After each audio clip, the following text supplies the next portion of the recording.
वज़ीर-ए-आज़म नरेंद्र मोदी 4 रोज़ा अमरीकी दौरे पर पहुंचे वाशिंगटन डीसी। पीएम का आज कई अमरीकी कंपनियों के सीईओ से बातचीत का प्रोग्राम।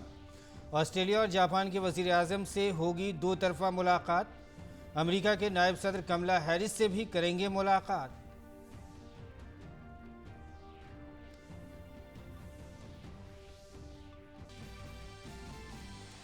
वज़ीर-ए-आज़म मोदी की अमरीकी कंपनियों के सीईओज़ के साथ होने वाली बातचीत से पहले यूएस इंडिया बिजनेस काउंसिल की सदर निशा देसाई बिस्वाल ने की डीडी न्यूज़ से ख़ास बातचीत। कहा, भारत आलमी मुआशी इस्लाहात और कारोबार को बढ़ावा देने में अदा कर सकता है अहम रोल। कोविड वबा के बावजूद भारत ने एफडीआई में किया रिकॉर्ड इजाफा दर्ज।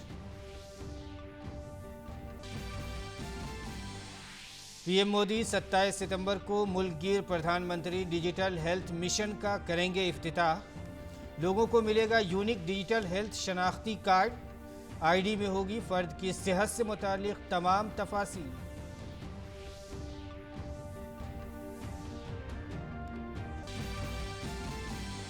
मरकजी वजीर सेहत मनसुख मंडाविया ने कोविड के बाद मैनेजमेंट से मुताल्लिक रहनुमा हिदायत की जारी। तिब्बी एहलकारों को कोविड के बाद तिब्बी मसाइल से निपटने के लिए दी जाएगी जरूरी जानकारी।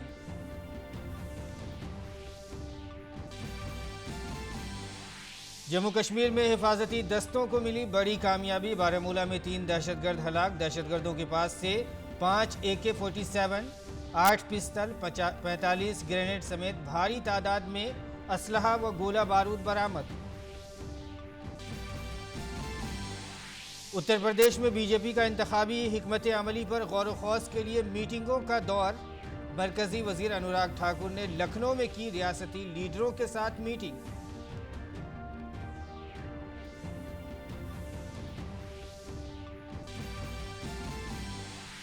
और भारतीय ख्वातीन कंपाउंड टीम ने जीता सोने का तमगा। भारतीय ख्वातीन टीम ने अमेरिका को 225-226 से दी शिकस्त। मर्द कंपाउंड टीम ने हासिल किया चांदी का तमगा।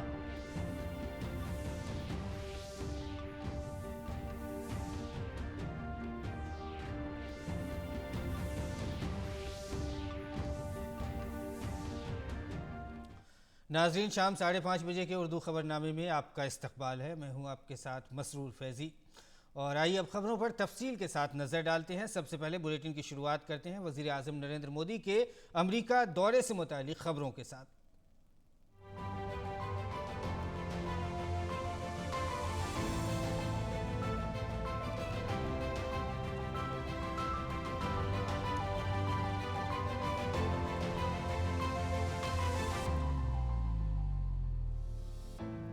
वज़ीर-ए-आज़म नरेंद्र मोदी अपने अमेरिका के 4 रोज़ा दौरे पर आज सुबह वाशिंगटन डीसी पहुंचे। शदीद बारिश के बावजूद भारतीय बिरादरी के सैकड़ों अफराद वज़ीर-ए-आज़म के इस्तकबाल के लिए हवाई अड्डे पर मौजूद थे। अमेरिका दौरे के दौरान वज़ीर-ए-आज़म नरेंद्र मोदी अक़वाम मुत्तहिदा की जनरल असम्बली से खिताब करेंगे और क्वाड सरबराह इजलास में शिरकत भी करेंगे। वज़ीर-ए-आज़म वाइट हाउस में अमेरिकी सदर जो बाइडन के साथ दो तरफ़ा बातचीत करेंगे। ऑस्ट्रेलिया के वज़ीर-ए-आज़म स्कॉट मॉरिसन और जापान के वज़ीर-ए-आज़म योशिहिदे सोगा के साथ भी दो तरफ़ा मुलाकात होगी। अमेरिका की नायब सदर कमला हैरिस के साथ बातचीत में दोनों रहनुमा साइंस और टेक्नोलॉजी के शोबे में ताउन के इम्कानात तलाश करेंगे। वज़ीर-ए-आज़म मोदी आज अमेरिकी कंपनियों के सीईओ से बातचीत करेंगे।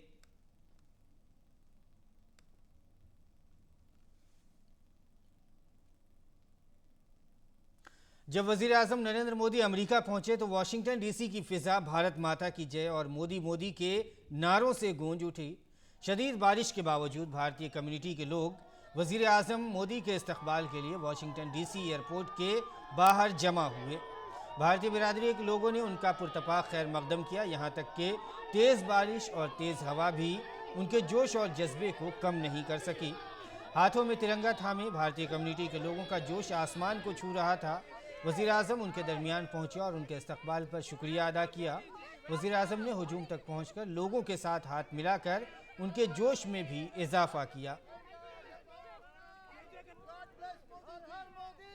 I'm here to see my beloved Prime Minister, Mr. Modi. We are so excited. We don't mind staying in the rain.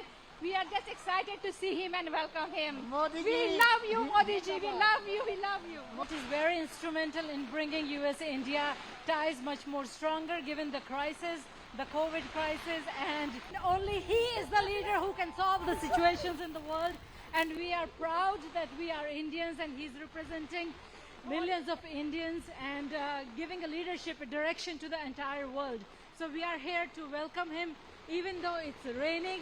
We want to ensure that both of our countries remain strong, and that is why Modi ji is as a great leader coming to United States, not only working on climate changes, COVID, health equity, transportation, road and services, Belt Road Initiative, Quad, all of these initiatives coming from the great leader like Modi ji.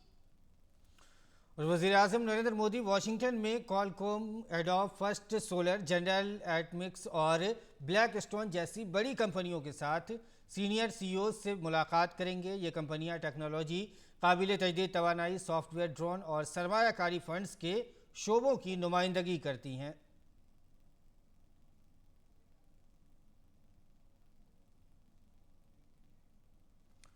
वज़ीर-ए-आज़म Qualcomm के CEO Cristiano are immune से मुलाकात करेंगे। ये दुनिया की सबसे बड़ी वायरलेस टेक्नोलॉजी का इख्तरा करने वाली कंपनी है। कॉलकॉम की इख्तरात ने दुनिया भर में हमारे हिसाब और बातचीत का तरीक़ाकार बदल दिया है। इसके पोर्टफोलियो में processor, modem, platform, RF system और कनेक्टिविटी प्रोडक्ट्स शामिल हैं।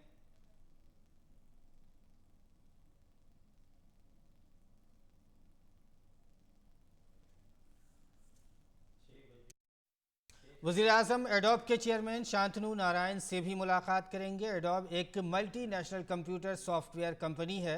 एडोब ने पीडीएफ की ईजाद के साथ पेपर टू डिजिटल तब्दीली का एक बड़ा काम किया है।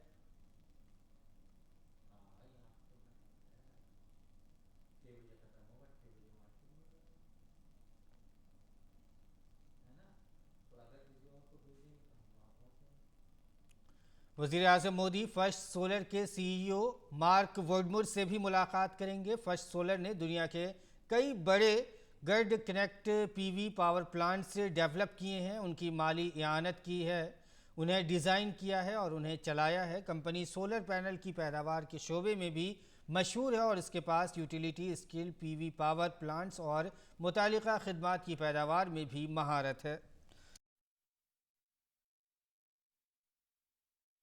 वज़ीर-ए-आज़म जनरल एटमिक्स के सीईओ विवेक लाल से मुलाकात करेंगे। जनरल एटमिक्स के एक दिफाई टेक्नोलॉजी कंपनी है जो एरोनॉटिकल सिस्टम बगैर पायलट के तैयारे तैयार करती है और electro optical radar signal intelligence और खुदकार फ़िज़ाई निगरानी के निज़ाम तैयार करती है। जीए का इलेक्ट्रोमैग्नेटिक सिस्टम डिवीज़न अमरीकी बहरिया, satellite surveillance, electromagnetic rail gun, high power laser, high velocity projectiles और पावर कन्वर्जन सिस्टम के लिए इलेक्ट्रोमैग्नेटिक एयरक्राफ्ट और रिकवरी सिस्टम को तैयार करती है।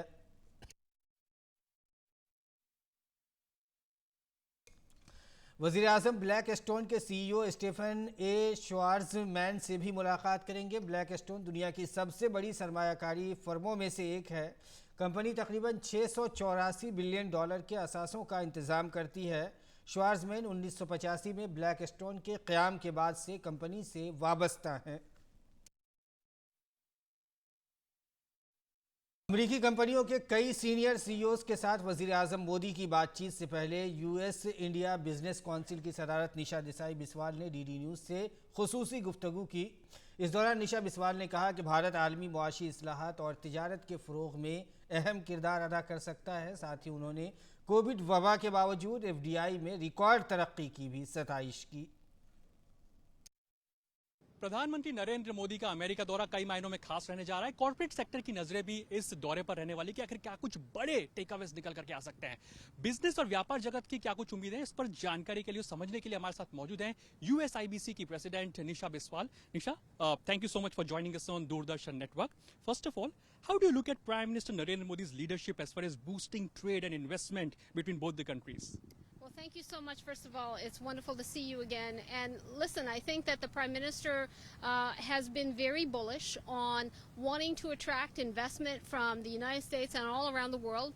And for ensuring that India becomes a greater destination for investment, for trade between the United States and India. And I think some of the steps that he's taken throughout his tenure have been very important in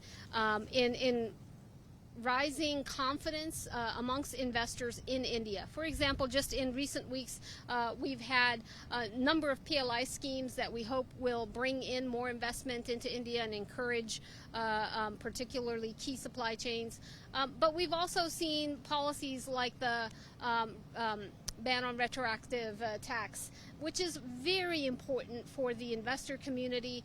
I think the regulatory stability is a key aspect of allowing companies to make long-term investment in the country, and that regulatory stability is something that India can do much more to inspire confidence in areas like e-commerce and other areas as well that are going to be important for the future economy of India and for the future economic partnership between the United States and India. And also, last time Prime Minister Narendra Modi interacted with the corporate sector of USA in Houston. How far things have come from then? Because we have seen the COVID crisis also in between. So how far things have come from that time? Well, of course, since that Houston visit and then also the meetings on the margins of Donald Trump's visit to India, we, of course, have been living through just a massive impact of the coronavirus pandemic, the impact on India, on the United States, and on the global economy has certainly been a factor in the growth in FDI. I will say that despite the fact that we have had growth impacted by the COVID pandemic, we have seen sustained interest in FDI into India. And so that is a clear indication that while we have been trying to navigate the COVID impacted economy, that India continues to be a high degree of interest for investors in the United States and around the world. और वज़ीर ख़ारजा S Jaishankar G20 वज़राए ख़ारजा की अफ़गानिस्तान से मुतालिक meeting से भी ख़िताब किया। उन्होंने tweet किया कि अफ़गानिस्तान में इंसानी ज़रूरियात के अमल में आलमी बिरादरी को एक प्लेटफॉर्म चाहिए। इमदाद फराहम करने वालों को बिला रुकावट गैर महदूद और बराह रास्त रसाई फराहम की जानी चाहिए। अफ़गान सरजमीन को दहशतगर्दी के लिए इस्तेमाल न होने देने के तालिबान के अज़्म पर अमल दरामद होना चाहिए। दुनिया तालिबान से शमूलियत पर मबनी जामी हुकूमत की तवक्को रखती है, जिसमें अफ़गान मुआशरे के तमाम तबक़ात की नुमाइंदगी शामिल है। यूएनएससी की करारदाद 2593 जो आलमी जज्बात की अक्कासी करती है। भारत की शराकतदारी अफ़गान लोगों के साथ उसकी तारीख़ी दोस्ती की वजह से तहरीक पाएगी। वज़ीर ख़ारजा डॉक्टर एस जयशंकर ने क्वाड के सरबराह इजलास से कबल ऑस्ट्रेलिया की वज़ीर ख़ारजा मॉरिस पायने से मुलाकात की। दोनों रहनुमाओं ने भारत बहरुल काहिल इलाक़े में हालिया तरक्की पर बातचीत की।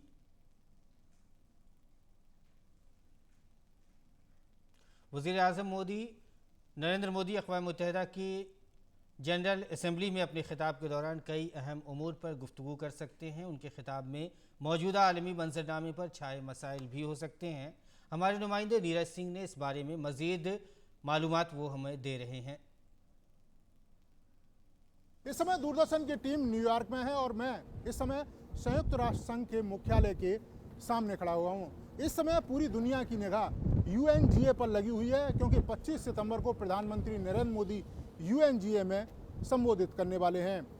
इस यूएनजीए को विश्व की लघु संसद भी कहा जाता है, क्योंकि 193 देश इसके सदस्य हैं और यही कारण है कि इस मंच से कही गई किसी भी बात का असर पूरी दुनिया में पड़ता है। विकासशील देशों के लिए यूएनजीए इसलिए भी महत्वपूर्ण है क्योंकि 2/3 सदस्यों की संख्या यूएनजीए में विकासशील देशों की है और यही कारण है कि अंतर्राष्ट्रीय एजेंडा तय करने में अधिकतर समय में जो विकासशील देश हैं वो सफल हो जाते हैं।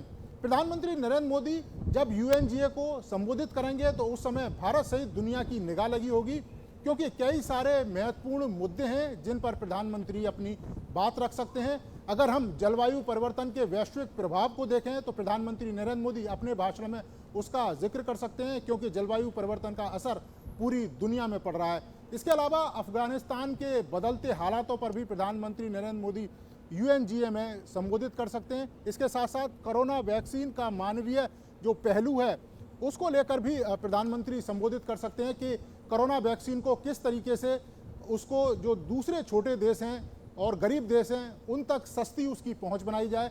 इसके अलावा कोरोना का जो प्रभाव है पूरी दुनिया में किस तरह से प्रभाव है उससे किस तरह से लड़ सकते हैं उस पर भी प्रधानमंत्री नरेंद्र मोदी 25 सितंबर को अपने संबोधन में जो बातें हैं वो रख सकते हैं। इसके अलावा आतंकवाद पर निश्चित तौर पर प्रधानमंत्री इस मंच से संबोधित करेंगे और ये तमाम ऐसे मुद्दे हैं जिन पर प्रधानमंत्री बोल सकते हैं और यही कारण है कि पूरी दुनिया की निगाह 25 सितंबर को प्रधानमंत्री नरेंद्र मोदी के संबोधन पर लगी होगी। कैमरामैन जयशंकर के साथ Neeraj Singh, DD news, New York. मरकजी वजीर सेहत मनसुख मंडाविया ने कोविड के बाद के इंतजाम से मुतालिक हिदायत जारी की हैं। इसके ज़रिए सेहत कारकुनों को कोविड के बाद सेहत के मसाइल से निपटने के लिए ज़रूरी मालूमात दी जाएंगी। मेडिकल प्रोफेशनल अफराद को जामे हिदायत फराहम करने के लिए जारी किए जाने वाले 7 मॉड्यूल्स में ये पहली कड़ी है।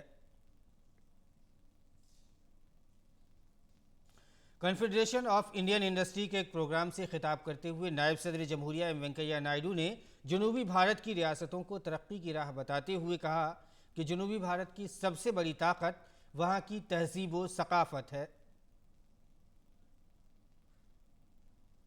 At the same time, all of us know each state has its own unique culture and individual identity. The South is a region of high promise, potential and progress. It combines all the elements that make it unique, mystic and magical. I am certain that this summit will pave the way for South to enhance its glory and reach its target by 2025 and well beyond. The participants in this conference, national and international, if you visit once any of the regions, you will fall in love with that region because of the work culture, because of the hard work, because of the discipline, because of the infrastructure, because of the attitude of the people and the administration. नायब सदर जमहूरिया वेंकैया नायडू ने कहा कि जनूबी भारत की रियासतों में तिजारत के लामहदूद इम्कानात हैं, वहाँ सनतों को फ़रोग़ मिल रहा है। We will need to find its champion sector to propel growth. Any sector can be transformed into a champion if enabling conditions for competitive business and gainful work opportunities are created. I'm happy the governments in southern states, they are focusing their attention on this and then provide opportunities for ease of doing business. और अगली खबर पर नज़र डालते हैं। दिल्ली के 3 मूर्ति चौक का Israel के साथ तारीखी ताल्लुक़ है। चौक पर बनी यादगार 3 मूर्तियां भी दोनों ममालिक के दरमियान रिश्ते की गवाह हैं। तांबे की बनी ये मूर्तियां हैदराबाद, जोधपुर और मैसूर लैंसर्स की नुमाइंदगी करती हैं। ये तीनों 15 इंपीरियल सर्विस कैवलरी ब्रिगेड का हिस्सा भी रह चुकी हैं। इसराइल के हेफा शहर में 23 सितंबर 1918 को तारीखी जंग लड़ी गई थी। इस जंग में राजपूत फ़ौज की क़यादत जोधपुर रियासत के कमांडर दलपत सिंह ने की थी और इस तारीखी जंग में जोधपुर की फ़ौज के तकरीबन 900 फ़ौजी शहीद हुए थे। हालांकि भारतीय फ़ौजियों की हिम्मत व बहादुरी से हेफा शहर पर कब्ज़ा किया गया था, जहां से इसराइल की जीत का रास्ता हमवार हुआ था। इसलिए भारत में 3 मूर्ति चौक पर हर साल 23 सितंबर को यौम हेफा के तौर पर मनाया जाता है। इस साल के प्रोग्राम में मेहमान खुसूसी के तौर पर इंद्रेश कुमार के साथ मरकज़ी वज़ीर पुरुषोत्तम रुपाला और मरकज़ी वज़ीर ममलिकत जनरल VK सिंह ने शिरकत की। भारतीय सैनिकों का एक अपने आप के अंदर जो शौर्य माना जाता है वो यहाँ पर देखने को मिला और इसके हाइफा एक स्ट्रेटेजिक स्थान था जिसके कैप्चर करने के कारण बाकी सब चीज़ें अपने आप खुलती चली गई। एक तरह से जीत के ताले की चाबी थी और इसीलिए इजराइल भी इसके लिए कृतज्ञ है। और ये चौक जो कि पहले सिर्फ 3 मूर्ति बोला जाता था। तीन मूर्ति चौक का नाम बदलकर तीन मूर्ति हैफा चौक कर दिया गया है। हर साल यहाँ 23 सितंबर को भारतीय फौजियों के एजाज़ में प्रोग्राम का इनेकाद होता है। इस साल के प्रोग्राम के मेहमान खुसूसी इंद्रेश कुमार ने भारतीय फौज की हिम्मत और बहादुरी को याद किया।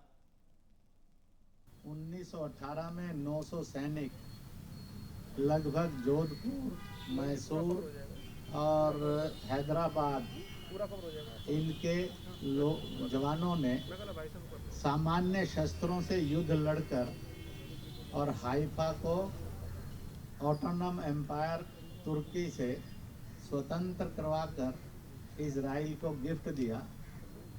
इजराइल 23 सितंबर को थैंक यू इंडिया के रूप में हाइफा में कार्यक्रम सेलिब्रेट करता है और हम यहाँ पर अब थैंक यू शौर्य और बलिदान उसको अपनी नमन श्रद्धांजलि देने के लिए इस कार्यक्रम का आयोजन करते हैं।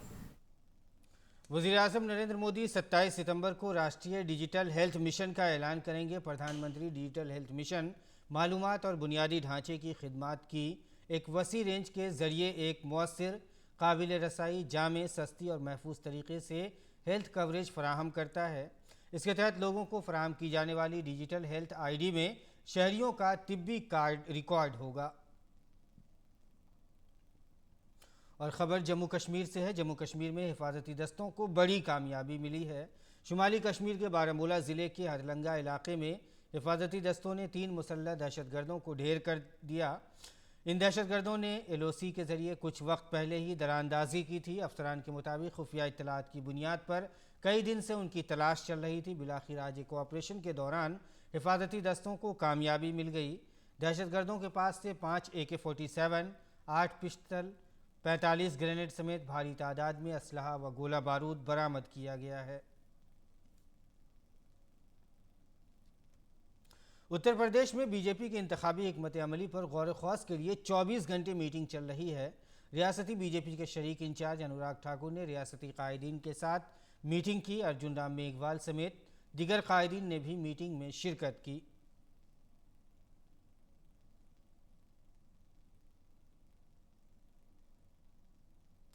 आज सुबह लखनऊ में रियासती बीजेपी हेडक्वार्टर में वज़ीर-ए-आज़म नरेंद्र मोदी की ज़िंदगी पर मबनी एक नुमाइश का भी इफ्तिताह किया गया। इफ्तिताही तकरीब में उत्तर प्रदेश के वज़ीर आला योगी आदित्यनाथ के साथ मरकज़ी वज़ीर धर्मेंद्र प्रधान और मरकज़ी वज़ीर अनुराग ठाकुर भी मौजूद थे।